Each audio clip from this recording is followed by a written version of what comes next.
हैं जयंत जी, जो national organising secretary हैं, प्रोफेसर प्रभु नारायण श्रीवास्तव जी, जिनका भी हमने ज्ञान का बिल्कुल एनसाइक्लोपीडिया है, एक इंजीनियर हैं, इलेक्ट्रिकल इंजीनियर होते हुए वेदों का इतना ज्ञान, पुराणों का इतना ज्ञान, एक बहुत ही बड़ी बात है। वसुदेव विज्ञान संगठन, और ऐसा लगा कि विज्ञान भारती में ना भाग लेकर हम कहीं साथ साथ वेदों में भी है, और स्वतंत्रता आंदोलन के अंतर्गत जो भावना थी, जो हम जी, जी, जी। स्वतंत्रता आंदोलन के बारे में पढ़ते हैं, वो उनमें कूट कूट कर देशभक्ति की भावना भरी हुई।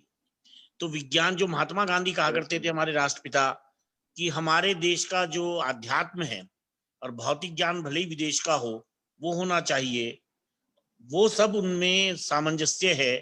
तो जिस तरह से उन्होंने ज्ञान दिया, मुझे जो समझ में नहीं आता, हम तो उनके आगे ये समझिए कि वो तो पूरा का पूरा भंडार है, और हम तो उनका आगे धूल का कण भी नहीं है। तो जिस तरह से एक इंजीनियर को इतना होते हुए इतना ज्ञान है, और उसके बावजूद भी ये कह रहे हैं कि मैं कम पढ़ा लिखा व्यक्ति हूँ, तो मैं नहीं समझता कि सभा में और लोगों की तो क्या स्थिति होगी अगर वो कम पढ़े लिखे व्यक्ति है, तो हम तो किस श्रेणी में आएंगे, ये समझ में नहीं आता है। तो आज के इसमें विज्ञान का जो जिस तरीके से ज्ञान हुआ है, जयंत जी ने जो बातें बताई, प्रभु नारायण जी ने जो बातें बताई हैं, वो वास्तव में विचारणीय है। स्थिति ये हो गई है, मैं जहां तक समझता हूं कि हमारे पतन के लिए हम स्वयं ही जिम्मेदार हैं। आज की परिस्थितियों में हम अंग्रेजी भाषा के बोलने में गर्व महसूस करते हैं, अंग्रेजी भाषा के बोलने वालों को सम्मान देते हैं, जबकि जो संस्कृत भाषा है वो सबसे अधिक साइंटिफिक है। और हमारे जितने भी कार्य होते हैं, शादी के कार्य हों, जन्म के हों, मृत्यु के हों, वो संस्कृत भाषा में ही होते हैं। अभी तो चल ही रहा है, भले ही उनका महत्व, मंत्रोच्चारण जो करते हैं उनका महत्व ना समझ में आता हो, अर्थ नहीं आता हो, लेकिन संस्कृत भाषा में वास्तव में, जैसे उन्होंने बताया कि शंख बजाने से एक जो ध्वनि निकलती है, संगीत तो है ही, सुनने में तो अच्छा लगता ही है। हमारे सिर में भी अगर दर्द हो रहा हो, तो इस तरह की ध्वनि से अपना आप ही इलाज हो जाता है, बहुत से विषाणु नष्ट हो जाते हैं, मानसिक शांति मिलती है, मंदिर का घंटा बजाते हैं। तो हमारे जो वेद हैं, प्राचीन शास्त्र हैं, जहां तक विमान का भी जैसे बताया कि विमान जो 1895 में भारतीयों ने बनाया, मेरा अपना मानना यह है कि विदेशों में जितनी भी रिसर्च हुई है, वो सब भारतीय शास्त्रों के ऊपर ही आधारित है, चाहे वो उनको चुरा कर ले गए हों या जो भी कुछ किया हो। हम अगर रामायण में देखें तो पुष्पक विमान का जिक्र है कि रावण जो है सीता जी को ले गए। तो विमान की तकनीक हमारे यहाँ उस समय थे। पाणिनि का संस्कृत का है, चरक जी का चिकित्सा विज्ञान में है। इसी तरह जो माइनिंग्स में है, उसमें भी हमारे जो पुराने वैज्ञानिक हैं, वो पत्ते को देख के बता दिया करते थे कि यहाँ पानी होगा, सूखा पड़ेगा, क्या स्थिति होगी। तो निश्चित रूप से अगर हम अपनी भारतीय सभ्यता को पहचाने, और वे जो वेद हैं और पुराण हैं उनको समझने का कोशिश करें, और वह जो है कि वैदिक विश्वविद्यालय स्थापित हो, तो निश्चित रूप से हम आगे बढ़ेंगे। सबसे जरूरी ये है कि हमें भारतीय भाषाओं के अध्ययन में, संस्कृत के अध्ययन में शर्म नहीं महसूस होनी चाहिए, हिंदी बोलने में शर्म नहीं महसूस होनी चाहिए। अंग्रेजी भाषा, हम कई बार ये धारणा रहती है कि अंग्रेजी भाषा बोलने वाला विद्वान है। अंग्रेजी भाषा अच्छी बात है, ज्ञान, किसी भी भाषा का ज्ञान होने में कोई बुराई नहीं है। जितनी भाषाओं का हमें ज्ञान होगा, उतना हमारा विकास अधिक होगा। लेकिन मैंने कई बार इस तरह की भी स्थिति देखी है कि हम किसी ऐसे व्यक्ति से बात कर रहे हैं जो अंग्रेजी में नहीं समझ रहा है, वो ट्रांसलेटर है और हम अंग्रेजी में बात कर रहे हैं। तो मेरा अनुरोध है कि ऐसे में हमें अपनी हिंदी में या अपनी मातृभाषा में ही बात करनी चाहिए, और इसमें किसी प्रकार की शर्म महसूस नहीं चाहिए। बल्कि हम, भारत ही एक ऐसा देश है जिसका इतना प्राचीन इतिहास है, और किसी भी देश का, चाहे वो ब्रिटेन हो, अमेरिका हो, किसी का इतिहास नहीं, किसी के पास इस तरह का गीता, महाभारत, रामायण, वेद, पुराण है ही नहीं उनके पास। उनका इतिहास तो 2-4 हजार साल का मुश्किल से हो, तो 2000 साल का भी नहीं। तो निश्चित रूप से जो हमें ज्ञान का भंडार मिला है, हम विज्ञान जो है, रूप नारायण जी बॉटनी के बैठे हुए हैं, मेरे ख्याल में विज्ञान तो अब से कुछ समय पहले तक, 50-100 साल पहले तक ये मानता ही नहीं था कि वनस्पति में भी जीव होता है। हमारे यहाँ तुलसी की पूजा की जाती है, शुरू से की जाती है कि इस तुलसी की है, पीपल की है, हमेशा उसकी कहा गया कि भाई पीपल की पूजा करो, वो इसलिए कि 24 घंटे ऑक्सीजन देता है, जब ऑक्सीजन देगा उससे पूजा करेंगे तो उसको अनावश्यक तोड़ेगा नहीं।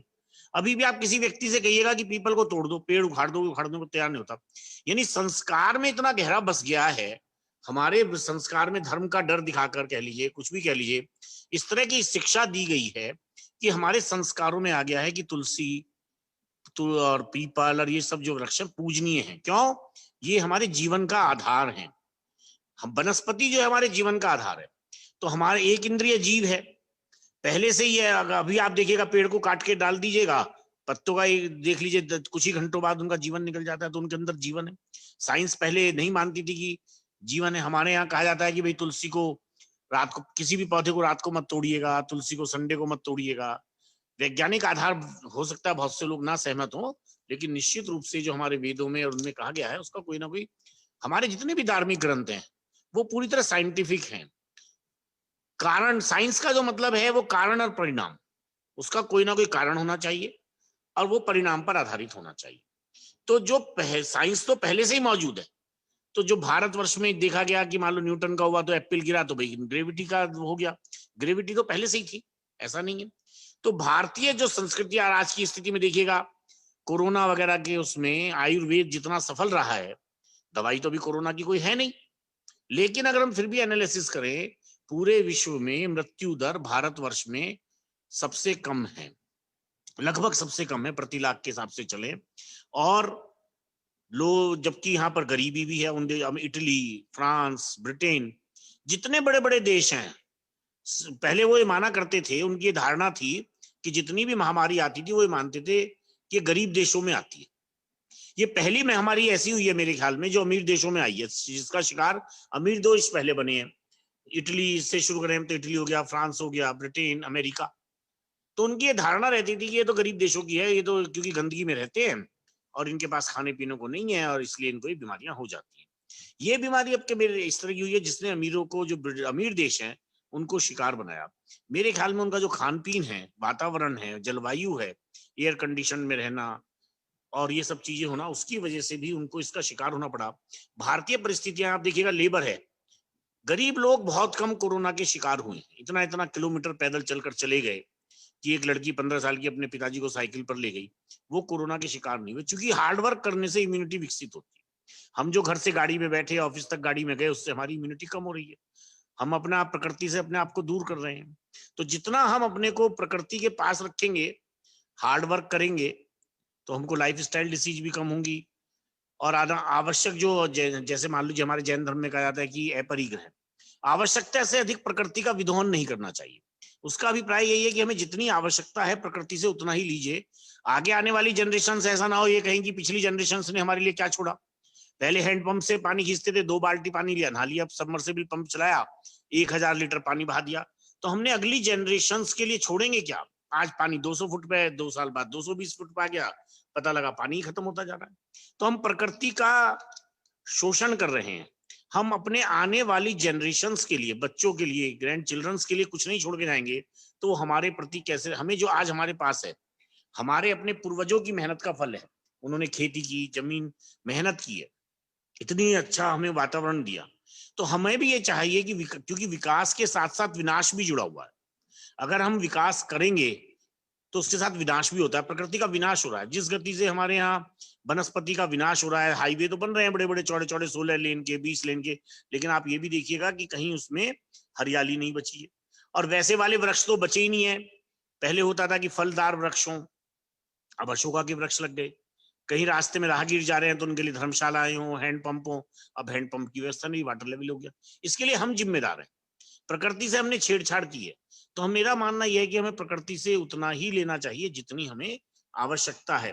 आवश्यकता से हम जो प्रकृति का शोषण कर रहे हैं, तो आने वाली जनरेशन्स के ऊपर हम एक तरह से कर्जा छोड़ के जा रहे हैं। और कोरोना भी की भी जो समस्या है, वो हम ये देखिएगा कि हम उसके लिए ये आ रहा है कि 2 गज की दूरी रखिएगा, प्रधानमंत्री जी भी बार बार कह रहे हैं, लेकिन हम सब लोग, बहुत लोग मानने को ही तैयार नहीं है। जब कोई बीमारी से हम ग्रसित हो जाते हैं, तब हमें महसूस होता है कि कोरोना नाम की भी कोई चीज है। तो मेरा सभी से निवेदन है कि आयुर्वेद में विश्वास रखें। आयुर्वेद क्या है?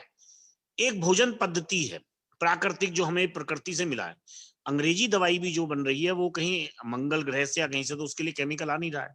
वो केमिकल भी कहीं ना कहीं हमारी जमीन से ही लिया गया है। जैसे साइंस है कि हम ना किसी चीज को बना सकते हैं ना बिगाड़ सकते, सिर्फ उसका रूप परिवर्तित कर सकते हैं। तो पश्चिमी सभ्यता ने हर एक ऐसी चीज को नष्ट करने की कोशिश की जो कि भारतीय थी, जिससे कि मैकाले की शिक्षा पद्धति हो या विभाजन किया हो हिंदू मुस्लिम की, जिससे बट उनका था कि जब तक इनकी शिक्षा पद्धति को आप खराब नहीं करोगे तो इनमें हीन भावना विकसित नहीं होगी। तो मेरा यही है कि जो जयंत जी ने और प्रभु नारायण श्रीवास्तव जी ने जो बातें कही है वो एक तरह की बाइबल है, उसको हम अपने माँ स्वीकार कर लें। जो हमारे यहाँ होता है पूजा पद्धति है, माथे पर तिलक लगाना, सब चीजें करना, उससे भी गर्मी जो कहा जाता है कि मस्तिष्क के सेंटर में जो चंदन लगाया जाता है उसके पीछे भी कारण है कि वो गर्मी को खींच लेता है, ऐसा शास्त्रों में है। मंदिर के ऊपर हमारे वो जो चोटी होती हैं वो सब उसके कोई ना कोई साइंटिफिक आधार है। तो हमें अपने वेदों को, पुराणों को, धार्मिक ग्रंथों को हजारों साल के अनुभव के आधार पर वो लिखे गए हैं। अंग्रेजी साहित्य में उनको सब जितना वेस्टर्न कल्चर है उन्होंने नष्ट करने की उसको कोशिश की। जैसे बताया कि जर्मनी अकेला ऐसा देश है जिसमें 25 विश्वविद्यालयों में संस्कृत पढ़ाई जा रही है। संस्कृत दुनिया की सबसे ज्यादा साइंटिफिक लैंग्वेज है। हमारे यहाँ प्रोफेसर कुंवर बेचैन जी हिंदी के हेड ऑफ द डिपार्टमेंट रहे हैं, जो विश्वविख्यात कवि हैं। उन्होंने एक बार बताया कि कै काखा गागा के उसमें लकड़ी के वो बनवाए गए और उसमें साउंड दी गई, तो अब वाणी भी उसमें से वही निकली, काखा गागा। जबकि अंग्रेजी के जो अल्फाबेट बनवाए गए उनमें से वो वाणी नहीं निकली। तो हिंदी और संस्कृत जो है इस तरह की भाषा है। तो भारतीय की जितनी भी चीज है वो अपने आप में निश्चित रूप से बहुत ही विज्ञान पर आधारित है। तो इसलिए हमें अपने ऊपर विश्वास होना चाहिए। हमारा कर्तव्य है कि हम अपने पर विश्वास रखें। जो हमारे ऊपर 1000 साल तक विदेशियों का कब्जा रहा, गुलामी रही, हम अपने आप को गुलामी की मानसिकता से बाहर करें। कोई हमारा कुछ नहीं बिगाड़ सकता, सिर्फ हमें अपने आप को सुधारना है। जो गोखले जी ने, दादा भाई नौरोजी ने, इन्होंने सबने स्वराज का जो नारा दिया है वो अपने आप में स्वराज का मतलब यही है कि हम अपने आप पर नियंत्रण रखें, अपने आप पर विश्वास करें। स्वशासन का मतलब ये भी है कि हम अपने आप पर भी नियंत्रण रखें, खुद के पर नियंत्रण रखें। तो इन्हीं शब्दों के साथ मैं सभी का, इस लोगों का, ऑर्गेनाइजिंग सेक्रेटरी का, जिन इस तरह की वेबिनार आयोजित करने के लिए वो बधाई देता हूं। यद्यपि मैं तो वाणिज्य का छात्र हूं और मुझे विज्ञान पढ़ने का मौका नहीं मिल पाया। साइंस कॉमर्स का विद्यार्थी तो विज्ञान नहीं पढ़ पाता, विज्ञान का विद्यार्थी कभी भी कॉमर्स और आर्ट्स पढ़ सकता है। जैसा कि आपने देखा कि वो प्रभु नारायण जी इलेक्ट्रिकल इंजीनियरिंग के रहे, और आप देखिएगा वेदों का कितना अधिक ज्ञान है। तो पढ़ने लिखने का शौक होना चाहिए। आजकल की स्थिति में हम सबके पास स्मार्टफोन है लेकिन हम स्मार्ट नहीं है। हम गूगल भी है, सब कुछ है, उसके माध्यम से ज्ञान नहीं बढ़ाते। बुक रीडिंग की हैबिट हम लोगों की जनरेशन में खत्म, बच्चों में खत्म होती जा रही है। तो मेरा सभी से निवेदन है कि हम पुनः जो है भारतीय मूल्यों को स्थापित करें, वैदिक ग्रंथों का महत्व समझें, और सबसे जरूरी है कि हम अपने आप को पहचानें। हम अपने आप को अगर पहचानेंगे तो निश्चित रूप से हमारा जो देश है, जो विश्व गुरु है, वो पुनः स्थापित होगा। और इन्हीं शब्दों के साथ मैं आपको वो धन्यवाद देता हूं कि आपने मुझे, जबकि मेरा विज्ञान से, मैंने साइंस नहीं पढ़ी है, आपने मुझे एक कॉमर्स का विद्यार्थी होते हुए भी विज्ञान की अपनी परिषद सभा में बोलने का मौका दिया। तो मैं इसके लिए हृदय से आपका आभारी हूँ। जय हिंद।